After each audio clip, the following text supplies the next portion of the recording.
jabeessan amantii fi jabeessuun mirgaa sirriidha. Ammoo kan oromummaa fi dagataniitu jira kana keessatti. Sheekh Mahammad Rashaan nama akkasiin turre. Nama amantii isaaniitiinis eenyuyyuu ol namoota Oromoo keessatti kan hangas takka beekumsa Qur'aanaa qabu hangaarraan jiru ani gaa namni wal caala uumamaan dhaloota ammaa kana xiqqeessuuf hin jiru fuuldurallee kan dhalatu nutti hin fakkaatu kun. Akkaataan itti isaan ibsurraa hin kana ja'a dhaloonni fuuldura namoota san caalaa sadarkaa ambiyaadhaatti beekumsa qaban dhaluu danda'a. Ammoo hangammaatti hubannoo qabu namni hanga isaanii beekumsa diin Islaam qaban hin jiru. Kanumaa fi kitaaba Qur'aanaa afaan Oromoodhaatti deebisanii laaftuudhaatti uummanni Oromoodhaa afaan ifiitiin amantii isaanii akka baran nama taasisan. Kitaaba kana gaafa jijjiiran ammas afaan Oromoodhaatti qubee kanaan jijjiiran. Qubee afaan Oromoo kanaan jijjiiran. Qubee kanaas ifii sadarkaa saniin gaaniiti qubee ifii uumaniin Qur'aana afaan Oromootti hiikanii addunyaadhaaf dhiyeessan. Namoonni gurguddaa akkanaa hojjete Sheekh Mahammad Rashaan Abdullee beekumsa garaagaraa hedduu qaban aadaa Oromoo beekan afaan Oromoo beekan akkana jee akkas jee si ibsuu hin danda'u. Waa'ee Sheekh Mahammad Rashaan Abdullee namoota gurguddaa Oromoon qabdu horattee fi dhabde keessaa tokko isaanii garuu Sheekh Mahammad Rashaan dhabne jechuun illee hin danda'amu. Maaliif hujii hin banne ta dhalootaaf dabartu gara amantiidhaatiinis gara qubee afaan Oromoodhaatiinis nuuf lafa kaanii waan dabaraniif isaan qaamaan nu biraa boqotanis onnee Oromoo keessa dhalootarraa gara dhalootaatti dabraadhaa nama jira jeetiin isaan ibsa. Akkamitti qubee kanarratti hojjetanii fayyattu akkaataan intarvii isaanirraa arkadhe. Isaanis ka'umsa qaban Sheekh Mahammad Rashaan Abdullee akkanumatti hin kaane. Sheekh Mahammad Rashaan Abdullee darasaa Sheekh Bakrii Saphalooti. Isaan dura sheektichi cimaan tokko Harargee keessa turan. Sheekh Bakrii Saphaloo jedhamanii amma Harargee bahaa magaalaa Kaarramillee keessa siidaan wayii isaaniif dhaabbatee jira. Sheekh Bakrii Saphaloodhaatiif bakka naannoo isaaniitti waan gaariidha. Sheekh Bakrii Saphaloo kun nama gaa Sheekh Mahammad Rashaan Abdullee fa'aa hore jechuudha. Sheekni kun maal hojjetanii diin Islaam barsiisan, Qur'aana barsiisan, hadiisa barsiisan. Hadiisa kana afaan Arabaatiin dubbisanii afaan Oromootti hiikaa waan barsiisaniif rakkoo barnoota kana keessa jirtu. Barnoota kana tamsaasuu keessa rakkoo jirtu furuudhaaf maaliif afaan Oromoodhaatiin hin katabne? Gaafii jechuun mataa isaanii gaafatan. Darasoota isaanii walitti qabanii maaliif afaan Arabaa kana qubee afaan Arabiidhaa kana afaan Oromoo ittiin barreessin jedhanii kanaan qabsoo jalqaban. Faaruu Rabbii, faaruu Nabii, faaruu hujii Oromoo, walaloo garaagaraa, seenaa Oromoo barreessan. Arabiidhaan barreessan qubee afaan Arabaati. Kun aara isaan baasuu dide. Akka barbaadan ta'uuf dide irrina qaba. Kanarraa ka'uudhaan qorannaa mataa isaanii gaggeessan Sheekh Bakrii Saphaloo. Waggaa qorannaa kan gaggeessan maal ifa godhanii darasootaaf yeroo sanatti bal'inaan biyya keessatti tamsaasanii barsiisan rakkoon afaan Arabaatiif afaan Oromoo jidduu jirtu jedhan Sheekh Bakrii Saphaloo Rabbi rahmataa godhuu fi gaccabii nyaadhachoo jedhanii jecha kanaan kaayan. Gaccabii nyaadhachoo. Kana jechuun isaanii gacaphaa nyaadhachaa jechoo sagalee jahan kana afaan Arabii keessa arkachuu hin dandeenye. Afaan Oromoo immoo sagalee jahan kana deddeebee itti fayyadama. Kanaafuu afaan Arabaatiin qubee Arabaatiin afaan Oromoo barreessuun hin danda'amu jedhanii jala muranii murtiirra gahe. Kana booda gaa Sheekh Bakrii Saphaloo afaan Oromoo barreessuudhaaf kutannoo qaban irraa kan ka'e qubee vaawolii fi konsonaantii fi panktuweeshinii isii guutuu qabdu sagalee 26 baasanii dubbiftuu fi dubbifamtu qabxiilee isaan barbaachiftu wajjin qubee haaree qoranii qubee afaan Oromoo jedhanii facaasan jechuudha. Sheekh Bakrii Saphaloo. Qubee kanaan barreessuu jalqaban. Qubee kanaan Qur'aana katabuu jalqaban. Qubee kanaan hadiisa barsiisuu jalqaban. Walaloo adda addaa kitaaba tokko ani argadheen ture shaadda shilda kitaaba jedhamu anillee ni qaba.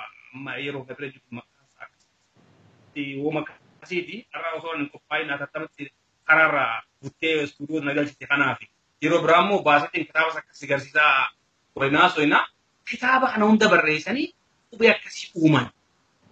Qubee kana uumuu isaaniitiin isaanii fi darasoonni isaanii hidhamanii isaanis dirree dhawaatti hidhamanii irra guddaan isaanii garafamanii baqatanii biyya lakkisanii hadu'e du'ee haafe Somaaliyaa seena. Sheekh Muhammad Rashaad Abdullee faanis warroon bifa kanaan biyya keessa jiraachuu dadhabee sababa Oromoo fi afaan Oromoo baqatee biyyaa deebi'e. Jarri kun gaafa biyyarraa baqatan ammoo kophaa isaaniin baqatan. Sheekh Bakri Saqaloo qubee isaatii waliin baqate. Argee isaa Somaaliyaa jechuudha. Darasoota barsiisota qubee kan akkitti bilisummaa harkatanii bal'inaan barsiisu turan.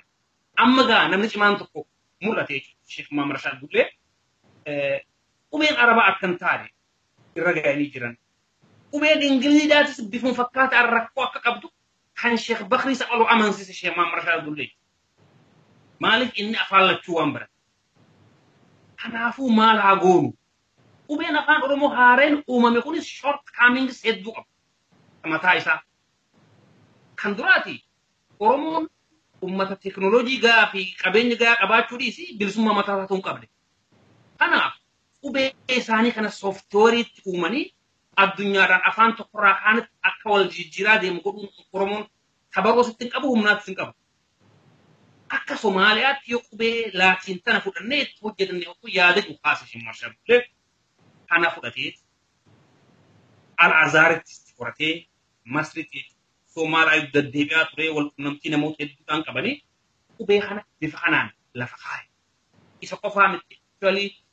Dr. Hayilee Fiddaadhaatis bifuma fakkaataadhaan qorannaa akkasii gaggeessaa turu barri xiqqoo wal faalleessaa barri isaaniiti gama ofiitiin isaan kun waan akkanaa hojjetan jechuudha. Sagalee tokko tokko irratti gara wal dhabiinsa qaban tokko waan yoo tokko kana goona jee kun kabiraa guddaa wanni guddaan ammoo jarri kun lamaan qubeen laatiinii qubeelee jiru hundarra afaan Oromoo ibsu akka danda'u qoratee warra as baase. Kana gaa hawaasni Somaaliyaa jiru fudhate bal'inaan. Manni bal'inaan fudhatee Oromoon naannoo san jiru itti fayyadamuu jalqabe. Maaliif irra guddaan kan biyya Somaaliyaa jiran duraanuu qubee Somaaliyaatti waan baratanii kana fudhachuuf jijjiiramni isii qubeelee lamaa sadi qofa. Kanaafuu laaftuu barachuu jalqaban bara 1962 yaadadha 62tti immoo sadarkaa jaarmee siyaasaadhaatti addi bilisummaa Oromoo gaafa Somaaliyaadhaatti jaarameef labsu afaan Oromoodhaatiif qubeen sirriidhaa kan afaan Oromoo kana jedhanii doktrinii isaanii kan qopheeffatanii dhiyeessan irratti barreessanii itti seeraan itti hojjechuu jalqaban jechuudha.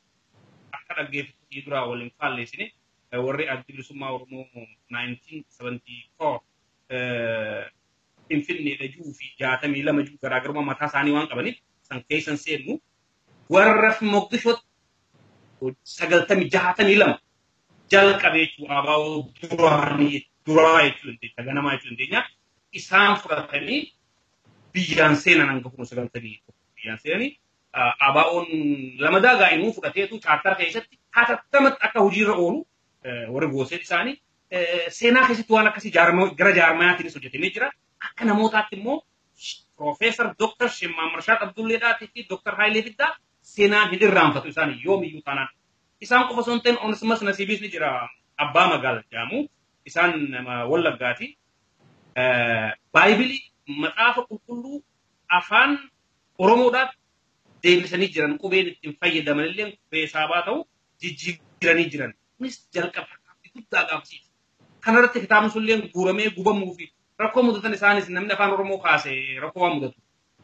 Gaa bifa kanatti as bahee teeknikaalii akkam qabaa afaan biraatiin afaan Oromoo katabuun rakkoo akkam qubeen laatiinii kun ammoo akkamitti karaa gabaabsa kan ramaalii wayya kajuu ragaan tokko ana mataa kiyyeechu.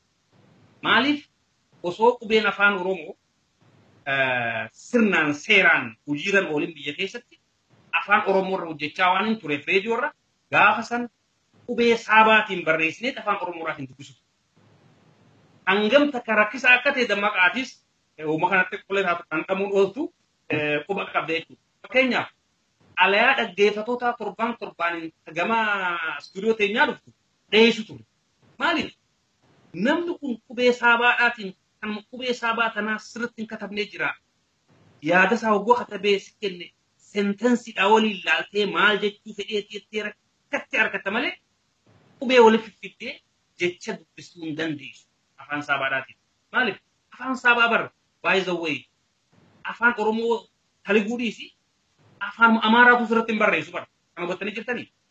Fakkeenyaaf aale jechuun alle ajuu akkamitti barreessa afaan Amaaraatti lachuu takka aadaa fi lee wal cinaa kaayeti ደመቀ እንደዚህ አለ አዳፍ ለቆጭ አይንም ደመቀ እዚህ አለ አጀባት ሆናብስ አዳፊ ላቆጭ ራይ ከነቆፎሶንቴን አለ አሉ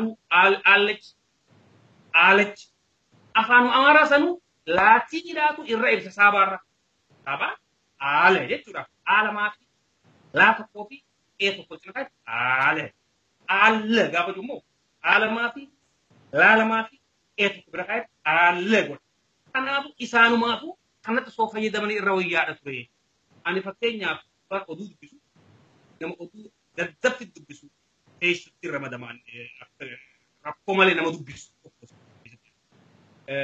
ከና ኡቤ ሳባተና ካቶ ኮጅራ በራ ሃንኩን አፉሪ አፋና ማራከስ ሃን አፉሪ ጅራ አመሯ ጅራ አድሯ ፈና ጅራ هاكن أفوري هاكن كيسا كافة كالتو كوجرسا دمي كار حريقا تتبو إنسون أناف خار أرارتيغا كامالي خاص وان كمنو خاقون كتبتشو في ديك حاسن كتبتشو في ديك كاي أناف خار نين دبس كريان كيتو آدو بيسوكو في ديك داخة تبيتي متا داخن كيسا ولا كاكارتيغا إساف تار جبي سودا في ديري سودا في سكابتي وي akka shabdii fi maddii qubee arabaa irra kaaycaati rakkoo akkasii keessa ture.